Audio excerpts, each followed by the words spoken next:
या कहो श्रीमत देते हैं। तो श्रीमत की बातों को, डायरेक्शंस की बातों को तुम बच्चे नोट करेंगे तो ठीक है, उनको समझाने में अच्छी तरह से समझा सकेंगे। और नोट करने से विद्वानों को तो समझाने में और ही अच्छा है, तुम कुछ भी नहीं भूलेंगे। जो अल्लाह होते हैं ना, वो तो सुनी सुनाई बातों पर चलते हैं। इस दुनिया में बहुत कोई बुड्ढू होते हैं ना, वो फिर भी बड़ी डिबेट करेगा, और तुम्हारे से कुछ न कुछ तो थोड़ा बहुत डिबेट जरूर करेगा, सुनी सुनाई बातों को लेकर। जिन बातों को तुमको अच्छी तरह से समझाना है, और तुम समझाएंगे कि हमको समझाने वाला कौन है, ये तो समझो। इसको कहा जाता है ऊंचे ते ऊंचा भगवान। कोई राक्षस नहीं है, कोई मनुष्य नहीं है, मनुष्यों से भी, ऋषि मुनियों से भी ऊंचा देवता भी नहीं है। देवताओं को भी देवता बनाने वाला ऊंचे ते ऊंच भगवान है। क्योंकि ये बातें तो बच्चे समझाते हैं ना, कि भाई हमको जो समझाते हैं वो तो दुनिया का सबसे अच्छे से अच्छा पार्ट है। कौन सा अच्छे से अच्छा पार्ट होता है? हीरो पार्टधारी। इससे अच्छा तो कोई पार्ट होता ही नहीं। तो हीरो पार्टधारी में भी वो सुप्रीम सोल बाप आकर के समझाते हैं। इस समय में है ही बाप का टाइम, गीता का एपिसोड चल रहा है। जो बाप बेहद का आकर के बेहद के बच्चों को इनहेरिटेंस देते हैं, तो इससे सिद्ध होता है कि बेहद के बाप से बेहद का सबसे ऊंचे से ऊंचा जो पद है दुनिया का,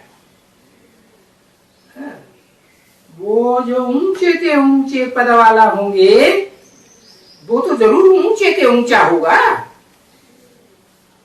और उनके बच्चे होंगे तो जरूर सब बच्चों को उन बेहद के बाप से ऊंचे पद मिलेगा।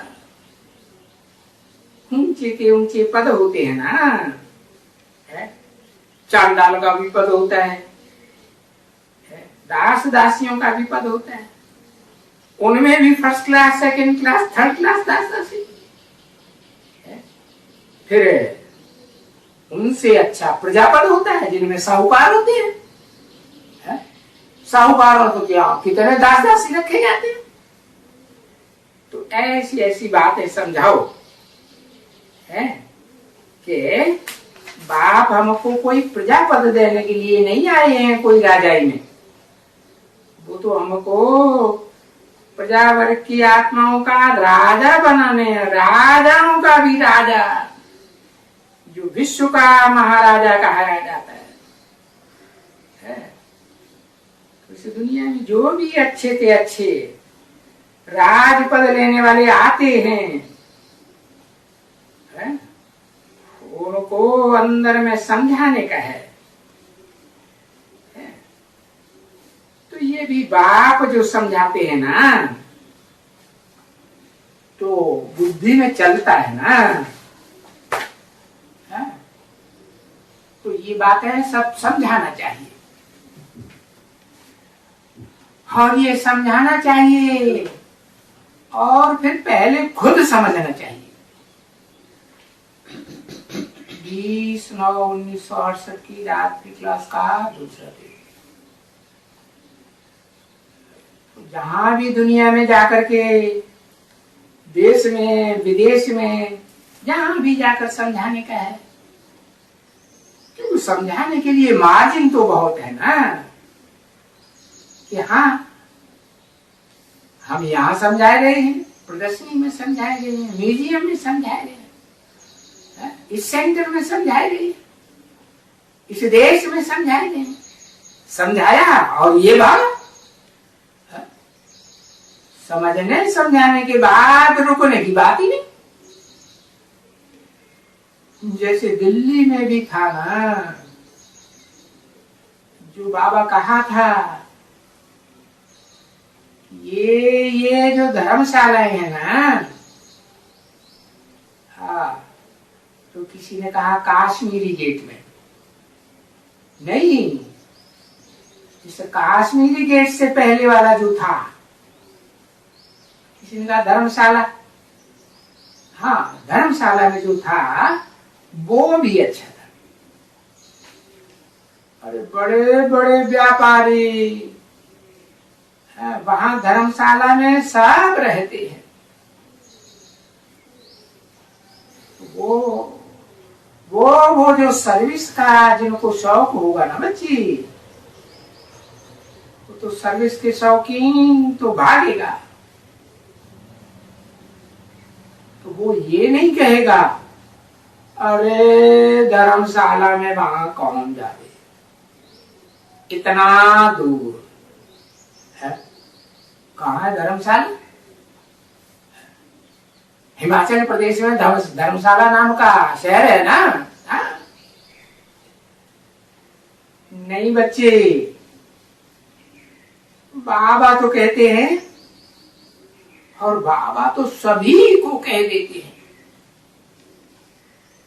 कि सर्विस करने के लिए भले खर्चा हो, और सर्विस करने के लिए भले मोटर में भी जाना पड़े, ट्रेन में भी जाना पड़े, हवाई जहाज में भी जाना पड़े, कभी भी जाना पड़े, या ये क्या तुम्हारा होता है ना दिल्ली में,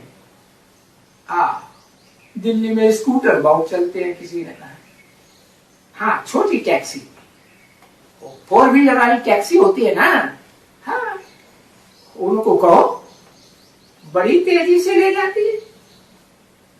अभी क्या उनका नाम है, किसी ने कहा स्कूटर, स्कूटर, हाँ तो खर्चे पर नहीं डरना चाहिए, स्कूटर हो या टैक्सी हो, भले कहाँ भी सुना और चलो भागो, होते जावे, यहाँ होते जावे, वहां होते जावे, कहीं भी जाकर के सर्विस तो करते जावे, क्योंकि बच्चे सभी जानते हैं कि बाबा के पास आएंगे, है जिन बच्चों की हम सर्विस करेंगे वो बाबा के पास तो आएंगे ना समझने के बाद, तो बाबा उनकी सर्विस करेंगे, है फिर तो और अच्छी अच्छी बातें समझेंगी ना, है? बाबा के अलावा और तो कोई इतनी अच्छी सर्विस करती नहीं, या एक दो की सर्विस करेंगे भले,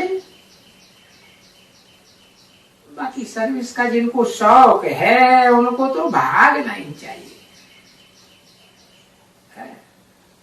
खर्चे का कभी भी कोई चिंता नहीं करना चाहिए।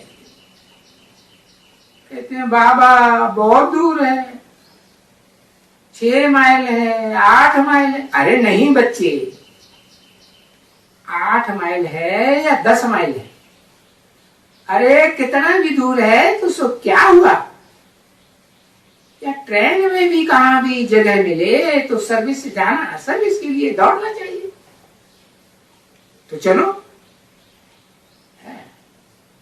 ट्रेन में भी ये भागा, तो अभी इस पुरुषोत्तम संगम युग में खर्चे का कभी भी ख्याल नहीं करना होता है, नहीं,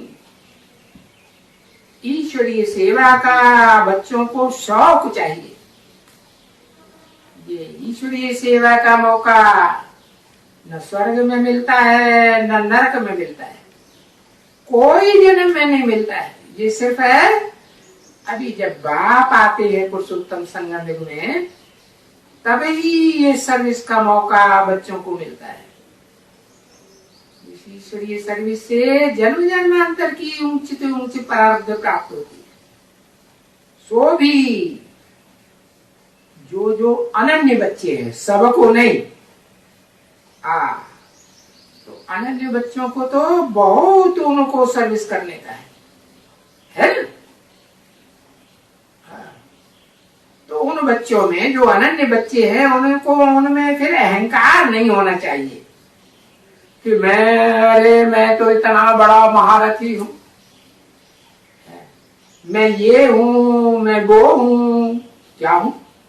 बाबा को क्या याद आ गया? मैं मुख्य प्रशासिका हूं, मैं सह प्रकाशिका हूं, है? इतनी बड़ी संस्था की नहीं। महारथी हो तो भगत्तर हो। अरे सर्विस के लिए इतना भी भागने वाला कि खाने की भी फुर्सत नहीं मिलनी चाहिए। और खाना भी हो खाना तो वहां सर्विस पर जाकर के, वहीं पर जाकर के ले जाकर के और फिर खाना भी खाना चाहिए और फिर सर्विस भी करनी चाहिए। जो नहीं करते हैं उनको तो फिर बाबा को जानते हैं, अच्छी तरह से जानते हैं। ऐसे नहीं है कि बाबा एक एक बच्चे को अच्छी तरह से जानते नहीं है, क्योंकि ये जो देह भाव है ना, ये बहुत बच्चों में है। देह भान का रोग तो ये तो सो बहुत बच्चों में है, और अच्छे अच्छों में भी बहुत है। ओम शांति।